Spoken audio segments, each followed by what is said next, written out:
CPA. Ladies and gentlemen, good morning.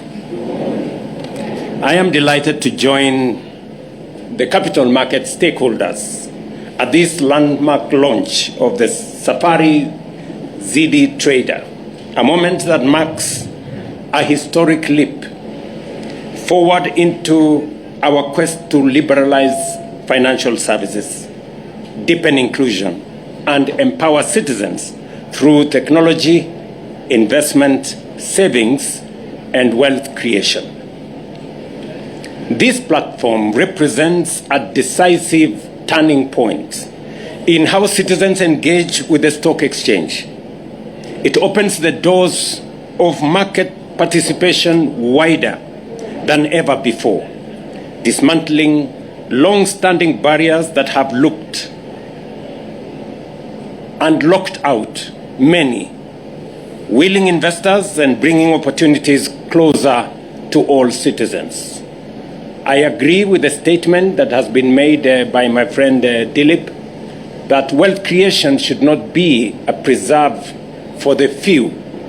It must be an opportunity expanded enough for all to participate. And maybe I will assist Dilip to tell him that it is not GD, it is CD.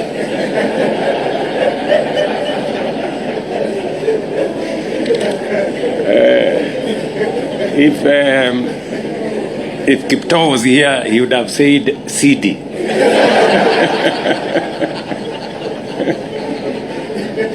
Through the seamless integration of stock trading into the M-Pesa platform, millions of Kenyans, especially our young people and women, will gain simple, affordable, and convenient access to investments in shares, in bonds, and other products listed on the Nairobi Securities Exchange, placing the tools of ownership and growth directly into their hands. You know, standing here today, when I had a conversation in these capital markets in 2023, I did ask the Nairobi Securities Exchange and the capital markets fraternity, including our friend Safaricom, that it is important for us to democratize these capital markets and demystify the purchasing of shares. For a very long time, it looked a very complicated process. CDS account, brokers in between, and everything along the journey. And I did ask that it is important for us to find a mechanism where citizens, from the comfort of their phones, they can be able to buy shares and trade at the capital markets. Today is that day. I am very happy. You know, you have helped me in many ways. I remember when talking to citizens, especially in northern part of Kenya and in Korea and many other areas where we had serious challenges of stock theft. I remember telling the citizens, you know, do not confuse stock theft with stock exchange. They are very different. While you are engaged in stock theft, there are people engaged in the stock exchange, trading and buying shares and creating wealth. But along the way, I asked myself, so how is this person going to stop stock theft and participate in the stock exchange if there are no mechanisms for him to do that? Today, I can confidently say that those people engaged in stock theft have no excuse. They can now participate in the stock exchange because this ZD trader provides them the mechanism and the opportunity to participate. When we talked about bottom up and getting people who for a very long time have been excluded to participate, whether it is in our health ecosystem, whether it is in our housing ecosystem, today there is a pathway for my friends, the mama mbogas and the border guys, to own a home. There is a pathway for them to access health. And today, they have a pathway to buy shares. From the comfort of their places in the market, from the comfort of sitting on their motorbike with their phone, today with a ZD trader, they can buy shares. They can trade at the Nairobi Stock Exchange. And that is why I am very, very proud of this moment. When I was asked that technology has assisted us, the confluence of ideas and the synergy that has been built between the leadership of the Capital Markets Authority, Nairobi Securities Exchange, and technology providers like Safaricom, I could not wait for this moment. Today also marks the 5th time I am gracing an event at the Nairobi Stock Exchange in the last 3 years. This is not by accident. It is not because I don't have anything to do. I am not loitering around here. It is because I believe in the capital markets. And I believe in the potential of the capital markets to work with the public sector to unlock the potential of this great nation. It reflects my firm conviction and that of the government of Kenya that financial markets are a foundational pillar of any modern economy. It is in recognition of this central role that we have placed deliberate and strategic focus on strengthening our financial markets through targeted reforms. Central to this reform agenda is the adoption of structured privatization program to develop a robust pipeline of enterprises that can benefit from private sector participation and public listing. For nearly 2 decades, Kenya has not undertaken a major privatization following the listing of Safaricom PLC in June 2008. Over that period, many of our regional and global peers have moved decisively, using privatization to deepen capital markets, broaden citizen ownership of national assets, and accelerate economic growth.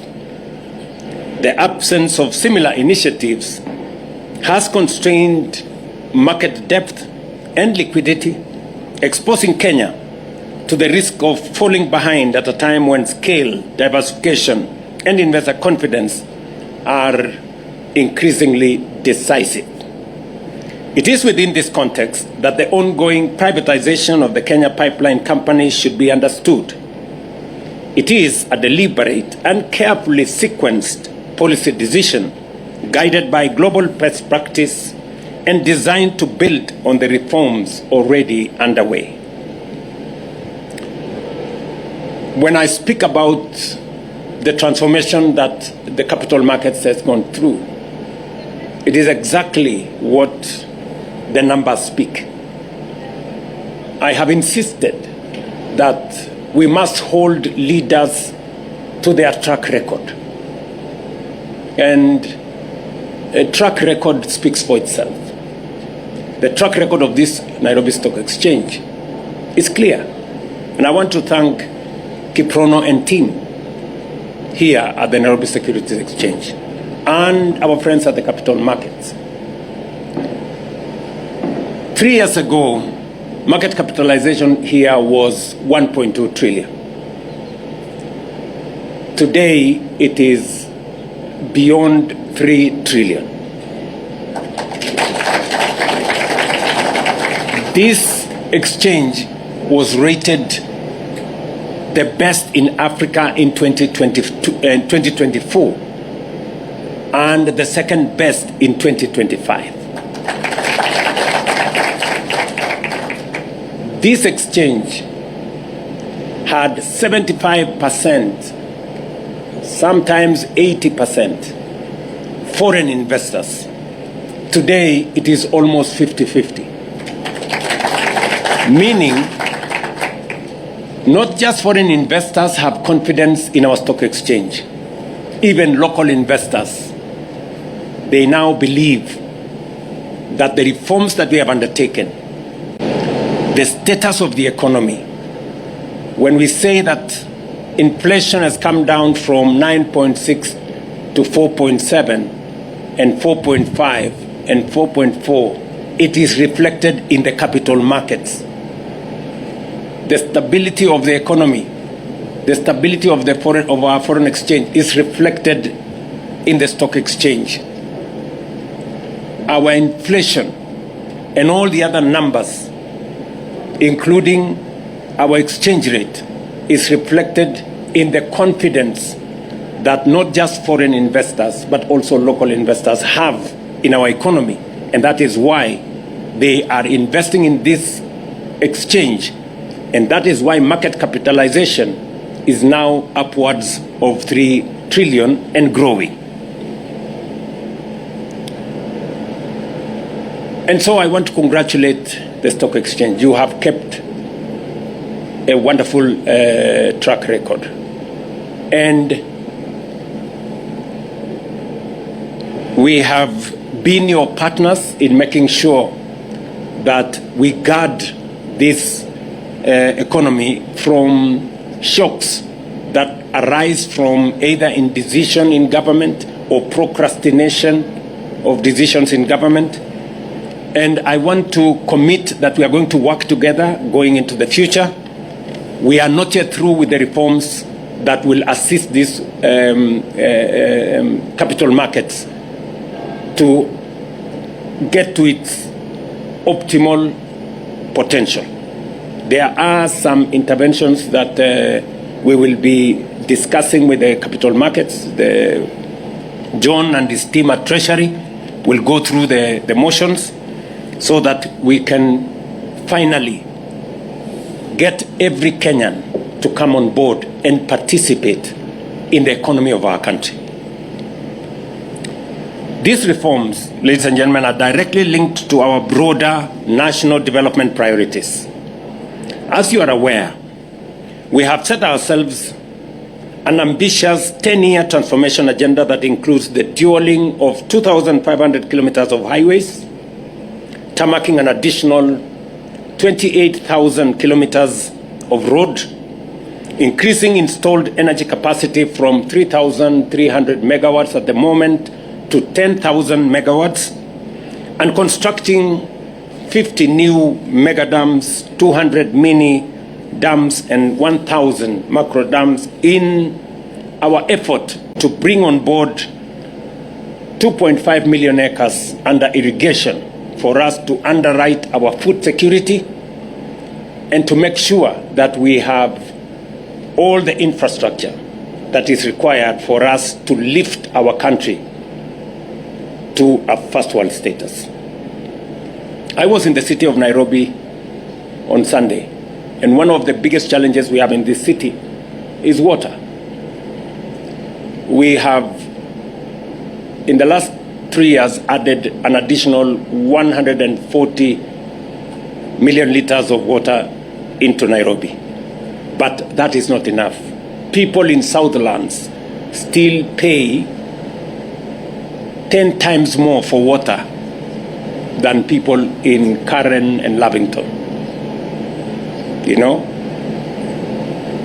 We need to build Maragua 4 Dam so that we can have enough water in this city. It is one of the 50 mega dams that we have listed as the ones for investment as we build infrastructure for the development of our country. Delivering this scale of transformation requires mobilizing close to 5 trillion And we intend to achieve this without imposing additional burden on taxpayers or accumulating debt. That is precisely where our capital markets and platforms such as the Nairobi Securities Exchange become central to the solution. Through the structured divestiture of strategic national assets, we will unlock long-term development capital. These resources, channeled through the Nairobi Infrastructure Fund and the Sovereign Wealth Fund, will crowd in private sector investment and finance national priorities while safeguarding intergenerational equity as required by the Constitution. Ladies and gentlemen, what we are undertaking is not an untested experiment. Many successful economies have followed in this path, deliberately leveraging privatization, capital markets, and institutional reforms to transform their stock exchanges into powerful catalysts for investment and growth. By listing strategic state-owned enterprises, they strengthen capital market depth and liquidity, attract global capital, and elevate their markets from frontier to emerging and ultimately developed status. We remain committed to working with all stakeholders to build markets that are deep, that are efficient, and accessible, markets capable of financing innovation, empowering enterprise, and advancing national priorities. And in this space, we will shortly be looking at what other incentives can we put in place for private companies to also list in the exchange 10%, 20%, 30%, so that we can democratize wealth in the country, and we can also reduce burdens of borrowing.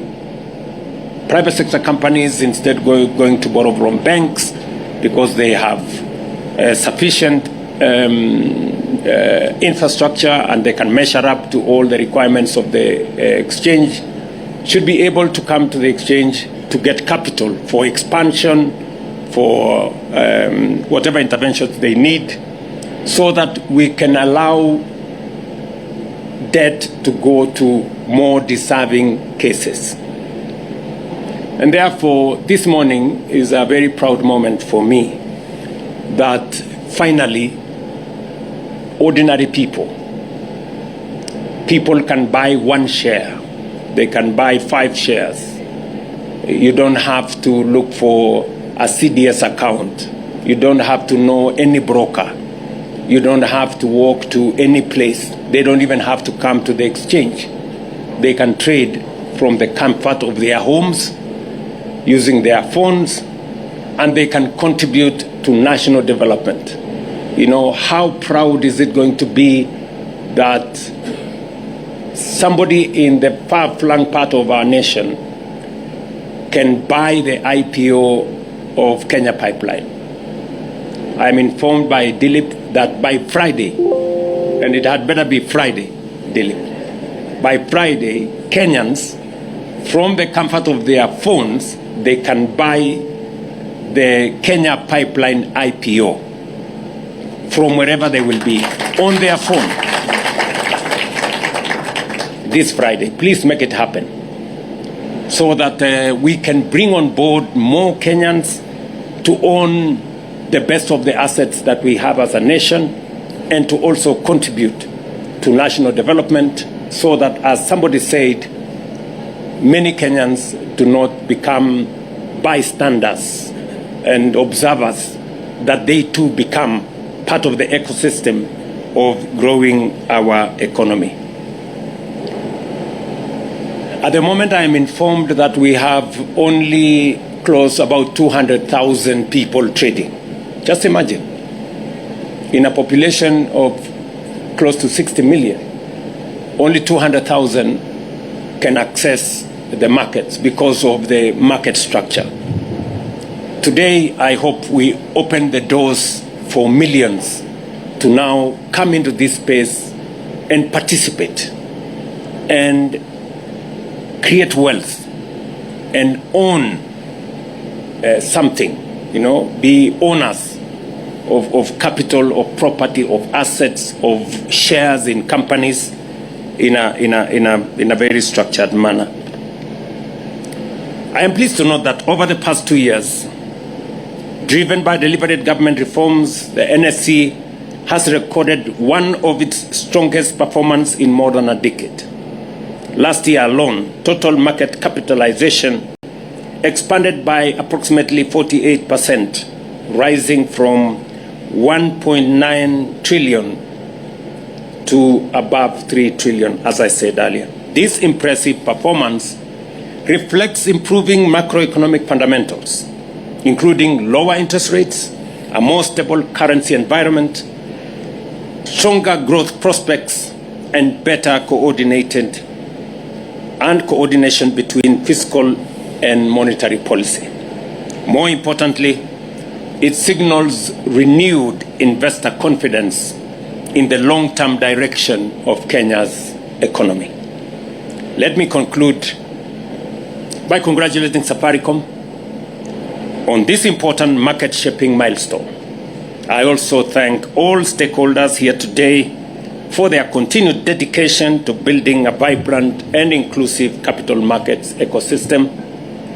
And you have my 100% support and that of this administration as we consolidate our country and make as many Kenyans as possible stakeholders and participants. Ladies and gentlemen, it is now my honor and privilege to officially launch the Safaricom ZD Trader. Thank you very much and congratulations. Another round of applause for His Excellency. Thank you very much, Your Excellency.